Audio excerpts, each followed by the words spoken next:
அடுத்த கவிஞர் வாசிக்க போதும்னு ஒரு அன்பு வேண்டுகோள். நமக்கு அடுத்த நிகழ்வு காத்திருப்பதால் விரைவாக உங்கள் கவிதைகளை முடிக்க வேண்டும் என்று நிர்வாகம் கேட்டுக்கொள்கிறது. நானும் கூட பக்கமாக ஒரு 100 பக்கத்துக்கு மேலே எழுதிட்டு வந்தேன். 10 பக்கம்தான் வாசிக்க முடிந்தது தொடக்க உரையில். நீங்களும் உங்களை சுருக்கி கொண்டால் பிறருக்கு நாம் நேரம் கொடுக்க இலகுவாக இருக்கும். அடுத்த கவிஞர் தஞ்சை மாவட்டத்தில் உள்ள பிச்சினிக்காடு என்னும் ஊரில் பிறந்து தன் ஊரின் பெயரையே தன் பெயருக்கு மகுடமாக சுட்டி கொண்டவர். தமிழ்நாட்டின் வேளாண் துறையிலும் திருச்சி வானொலி நிலையத்திலும் பணியாற்றியதோடு சிங்கப்பூர் ஒளிபரப்புக் கழகத்தில் பணியாற்றியவர். வெள்ளி விழா கண்ட சிங்கப்பூர் கவிமாலை மற்றும் சிங்கப்பூர் மக்கள் மனம் திங்கள் இதழின் நிறுவனர். கவிதைகளோடு கதைகள், கட்டுரைகள், நாடகங்கள், கவியரங்கள் என பல்வேறு தரங்களில் தன் தமிழ் பணியை தொடர்ந்து கொண்டிருப்பவர். 2014 கலைஞரின் பொற்கிளி விருதையும் 2025 தமிழ்நாடு அரசின் இலக்கியத்துக்கான அயலக விருதையும் பெற்றவர். 2019 சிங்கப்பூரில் என் பேச்சுக்காகவே தமிழ் சிங்கம் என்று எனக்கு சிறப்பு பெயர் கொடுத்தவர் ஐயா கவிஞர் பிச்சினிக்காடு இளங்கோ அவர்களை காப்பிய தமிழால் கவி படைக்க அழைக்கிறோம். குறுக படையுங்கள்.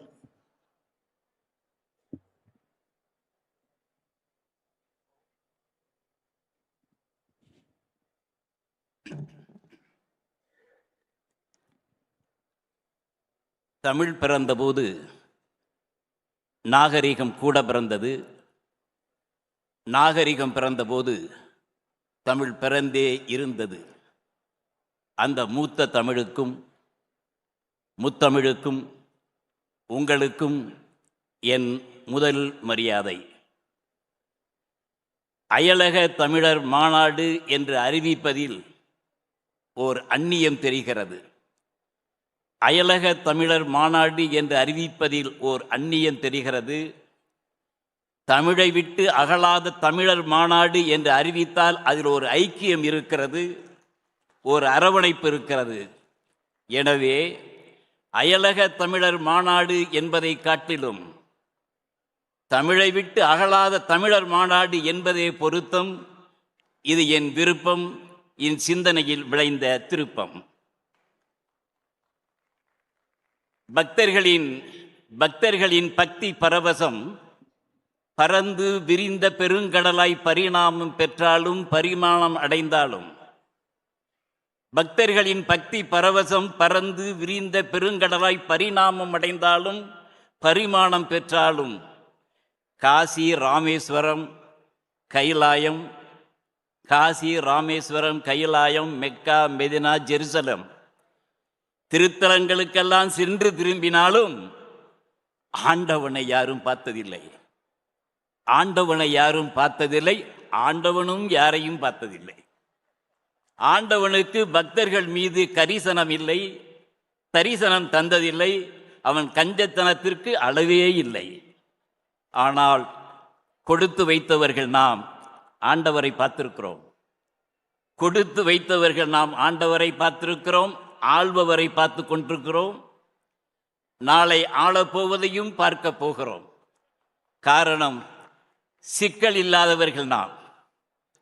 சிக்கல் இல்லாதவர்கள் நாம். சிக்கலுக்கு அருகில் திருக்குவளை என்றாலும், சிக்கலுக்கு அருகில் தான் திருக்குவளை என்றாலும் சிக்கல் இல்லாதவர்கள் நாம். ஆண்டவரை பார்த்திருக்கிறோம், ஆண்டவர் நம்மையும் பார்த்திருக்கிறார். ஆள்பவரை பார்த்திருக்கிறோம், ஆள்பவர் நம்மையும் பார்த்திருக்கிறார். நாளை ஆளப்போவதை பார்ப்போம். தன்னித்தன்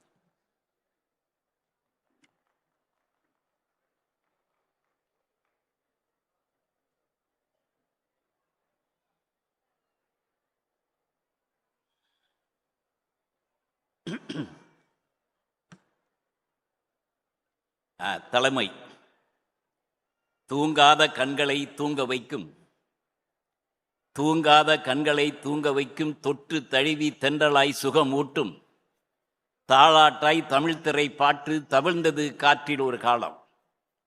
தூங்காத கண்களை தூங்க வைக்கும், தொற்று தழுவி தென்றலாய் சுகமூட்டும், தாளாட்டாய் தமிழ்த்திரை பாட்டு தவிழ்ந்தது காற்றில் ஒரு காலம். அதில் அன்னை அன்பு இருக்கும், காதல் இதம் இருக்கும், வீரம் விளைந்திருக்கும், சோகம் சுகமாக வந்து தழுவும். அது ஒரு காலம். அது ஒரு காலம், கவிதை காலம், கவிஞனின் காலம். இன்றைய காலத்தை எப்படி சொல்வது? இன்றைய காலத்தை எப்படி சொல்வது? இது கவிகாலம் அல்ல, கலிகாலம், நெஞ்சுக்கு வழி தரும் காலம். அது எப்படியோ இருந்துவிட்டு போகட்டும். இளமைக்கும் துடிப்புக்கும் இனிய தமிழ் பாட்டுக்கும் சொல்லுக்கும் வளமை மிகு கற்பனைக்கும் கருத்துக்கும் வலிமை மிகு மனத்திற்கும் செயலுக்கும் சாட்சியாய் விளங்கும் தம்பி.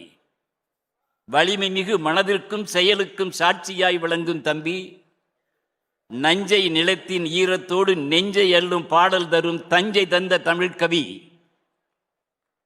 தரத்தால் தமிழால் கற்பனையால் கருத்தால் யாரோடும் பேசாமல் பழகாமல் தமிழரின் சிநேகனான தம்பி. சிநேகன் தம்பி. தம்பி சிநேகன் மணம் மாலை முடித்து மகிழ்வதற்கு முன்பே தம்பி சிநேகன் மணம் மாலை முடித்து மகிழ்வதற்கு முன்பே சிங்கப்பூர் கவி மாலை தமிழ்ச்சிங்கம் விருது வழங்கி சூட்டியது சிங்கப்பூர். சூட்டியவன் நான். அந்த தமிழ்ச்சிங்கத்தை குகையிலே சந்திக்காமல் இந்த அவையிலே சந்திக்கிறேன். தலைமையாய் சிந்திக்கிறேன், தலைமை இன்றி சிந்திக்கிறேன். வணக்கம். உயிர் மொழியை உலக அரங்கில் உயர்த்தி பிடிப்போம், காப்பிய தமிழில் கவிதை வடிப்போம். இப்படி தலைப்பு பிடிப்போம். எல்லாம் எதிர்காலத்தை நோக்கியே உங்கள் தலைப்பு இருக்கிறது. ஆனால் உயர்த்தி பிடிக்கும் காப்பிய தமிழ் வடிக்கும் சிங்கப்பூரில் இருந்து வருகிறேன் நான். கவிதை எனக்கு ஆயுதம், கவிதை எனக்கு காதலி, கவிதை எனக்கு முகவரி, கவிதை எனக்கு வாகனம். கவிதை எனக்கு வாகனம். அந்த வாகனத்தின் வழியாதான் உங்கள் முன் நான் வந்து நிற்கிறேன். சிங்கப்பூர் ஒரு கவிதை ஊர். சிங்கப்பூர் ஒரு கவிதை ஊர். மனமும் தமிழாய் வாழும் தமிழர்கள் வாழும் சிங்கப்பூர். அதுதான் சிங்கப்பூர். தமிழ் மனம் என்பது ஏதோ அத்தர் ஜவ்வாது பூசி அன்றே மணந்து அன்றே மறைகின்ற மனம் அல்ல. அது ஆயுளை தாண்டி வாழும் மனம். தமிழ் மனம் ஆயிரம் ஆண்டுகள் தாண்டி வாழும் மனம். அரைக்கத்தான் சந்தனம் மணக்கும். அரைக்கத்தான் சந்தனம் மணக்கும். தமிழ் சொல் உரைக்க நினைத்தாலே மணக்கும், நினைத்தாலே இனிக்கும். ஏலங்கிராம்பு போல் இயற்கை மனம் தமிழ் மனம். அரிய மனம், தமிழர்கள் அறிய வேண்டிய மனம் தமிழ் மனம்.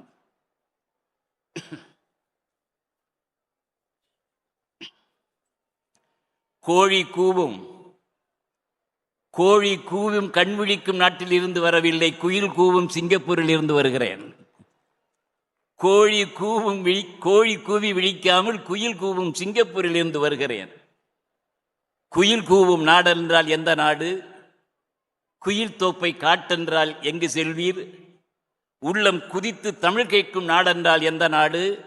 நாடெங்கும் தமிழ் வாழும் நாடென்றால் எந்த நாடு? தமிழின் அரசு மொழி ஆட்சி மொழி, தமிழருக்கு தனிப்பெருமை தந்த நாடு செந்தமிழ்நாடு, சிங்கை திருநாடு. அங்கே அதிபரில் இருந்து அடிப்படை ஊழியர் இருந்து அதிபர் வரை தமிழர்கள் இருக்கலாம், உயரலாம். உலக வரலாற்றில் 2 நாட்டில் தமிழர்கள் அதிபராய் இருப்பதற்கு காரணமாய் இருந்த நாடு Singapore. Abdul Kalam, Singapore S R Nathan. இப்பவும் காலம் போய்விடவில்லை. இந்தியாவின் அதிபர் தமிழராய் வந்தால் மீண்டும் உலக வரலாற்றில் 2 தமிழர்கள் 2 நாட்டின் அதிபர் என்ற பெயருக்கு சொந்தமாக மாறிவிடும் சிங்கப்பூர். சிங்கப்பூரை இப்படியும் சொல்லலாம். காப்பியம் அல்லவா, வியர்வையூர் என்று சொல்லியிருக்கிறேன். வியர்வையூர் என்று சொல்லியிருக்கிறேன். காரணம், குருதியை வியர்வையாய் மொழிபெயர்க்க தெரிந்த ஊர் சிங்கப்பூர்.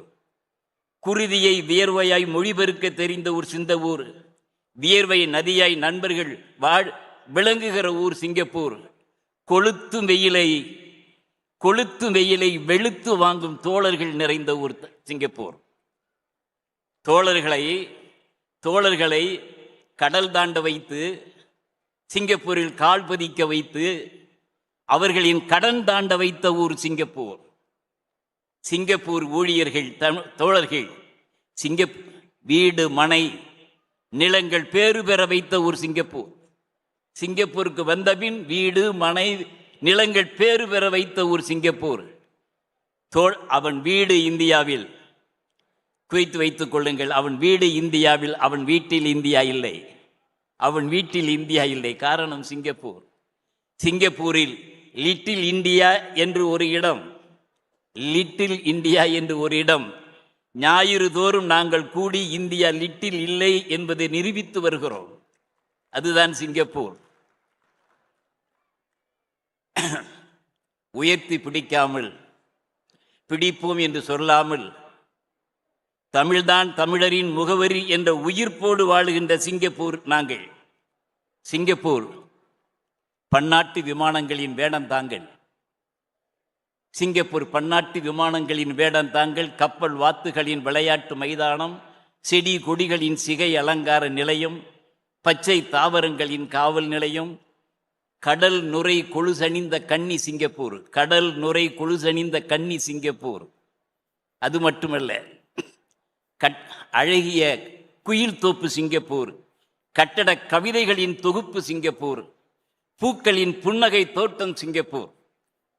சிங்கப்பூரை வேறு எப்படி சொல்லலாம்? வெட்டி வந்த கட்டி என்னும் பட்டு நிற தங்கம் என கட்டடத்தின் அங்கமெல்லாம் ஒளிரும், கண் வட்டமிட்டு நோட்டமிட குளிரும். வெள்ளி அலை பிள்ளையை போல் துள்ளி வரும் பேரலைகள், அள்ளி வரும் பூ நுரைகள் கொத்தாய், கை அள்ளி விளையாடும் அதை சொத்தாய்.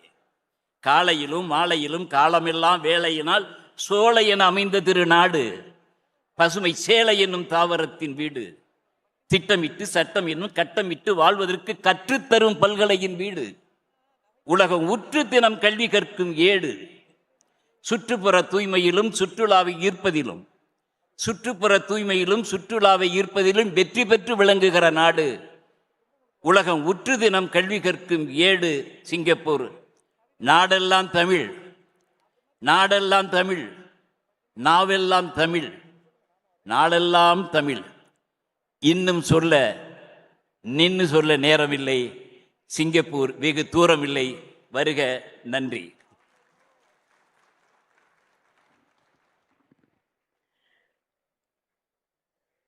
ஆண்டவனை யாரும் பார்த்ததில்லை, ஆண்டவனும் யாரையும் பார்த்ததில்லை. இது ஐயா பிச்சினிக்காடுக்கே உள்ள அந்த பகிடி, அப்படிதான் சொல்லணும். ஆனால் ஆண்டவனை பார்த்திருக்கிறோம், ஆள்பவரை பார்த்திருக்கிறோம், ஆள போகிறவரையும் பார்த்திருக்கிறோம் என்று நமக்கு ஒரு நம்பிக்கை தருகிறார். அது மட்டுமல்ல, பிறந்த ஊரை நேசிக்கும் அளவுக்கு வாழும் ஊரையும் நேசிக்கிறார் என்பதற்கு மிகப்பெரிய சாட்சியாக சிங்கப்பூரின் வரலாறு இதைவிட யாரும் அதிகமாக சொல்ல முடியாது என்று நினைக்கிறேன். காரணம், மண்ணையும் மக்களையும் நேசிக்கக்கூடிய மரபு தமிழர்களுக்கு இயல்பு. எனவே கவிதைகள் ரொம்ப அற்புதமாக இருந்தது. அறம்பொருள் இன்பம் வீடு ஆகிய நான்கையும் அகலப் பேசும் ஐம்பெருங்காப்பியங்களையும் புகழ வார்த்தை இல்லை. பெருங்காப்பியம் சிறுங்காப்பியம் போல பிச்சினிக்காடு ஐயாவின் கவிதை காப்பியமாகவே அமைந்தது. வாழ்த்துக்கள்.